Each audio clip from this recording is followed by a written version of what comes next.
ગાંધીધામમાં લવ જેહાદનો કરુણ અંત આનાર આરોપી સુલેમાનને આખરે પોલીસે દબોચી લીધો હતો.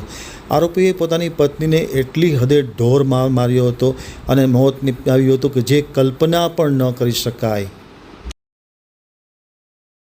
ગાંધીધામના ભારતનગર વિસ્તારમાં પરિણીતા સોનમ સુનારની હત્યાના કેસમાં એ ડિવિઝન પોલીસે આરોપી પતિ સુલતાન જુસફ સુમરાની ધરપકડ કરી છે.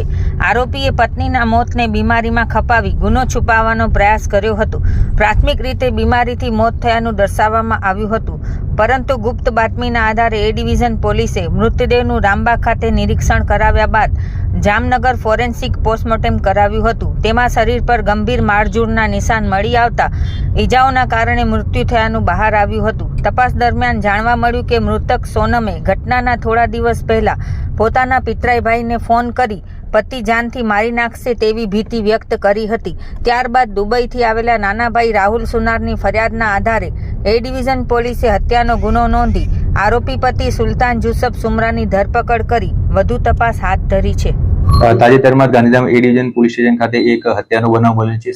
જેની સમગ્ર હકીકત જોઈએ તો આરોપી જે છે આમાં સુલતાન જુસફ સુમરા જે ભારતનગરના રહેવાસી છે, તેઓએ તેમની પત્ની નું ખૂન નિપજાવી અને તેમની જે બોડી છે એની અંતિમ વિધિની કાર્યવાહી કરતા હતા.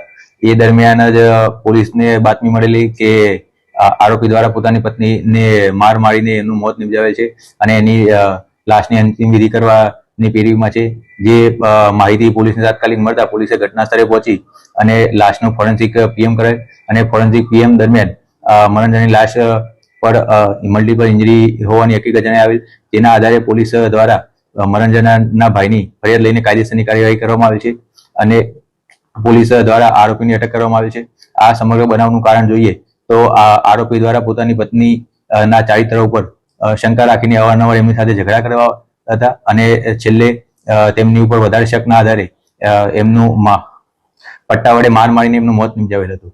આ સમગ્ર કાર્યવાહી દરમિયાન હાલમાં પોલીસ દ્વારા આરોપીની અટક કરવામાં આવી છે અને વધુ તપાસ પોલીસ દ્વારા ચાલુમાં છે. જે યુવતી છે ક્યાંની યુવતી છે અને કઈ રીતે અમને મેરેજ કર્યા અને કઈ રીતે વિગતો બહાર આવી છે આપણા પાસે શું? જે મનોજના બેન છે એ મૂળ નિપાળના રહેવાસી છે અને ઘણા સમય પહેલા એમના પરિવાર સાથે અહીંયા ભારતનગરમાં રહેતા હતા. તે દરમિયાન આરોપી અને મનોજનાને પ્રેમ સંબંધ થયેલો અને બંને પ્રેમ લગ્ન કરેલા છે અને આ સમગ્ર બનાવની પોલીસની માહિતી મળતા પોલીસ દ્વારા જાતેથી આની તપાસ કરી અને મનોજનાની ફોરેન્સિક પીએમ કરાવતા સમગ્ર હકીકત બહાર આવેલ છે. જી સર, આરોપીની ક્યાંથી ધરપકડ કરવામાં આવી છે અને કઈ પ્રકારે ધરપકડ કરવામાં આવી?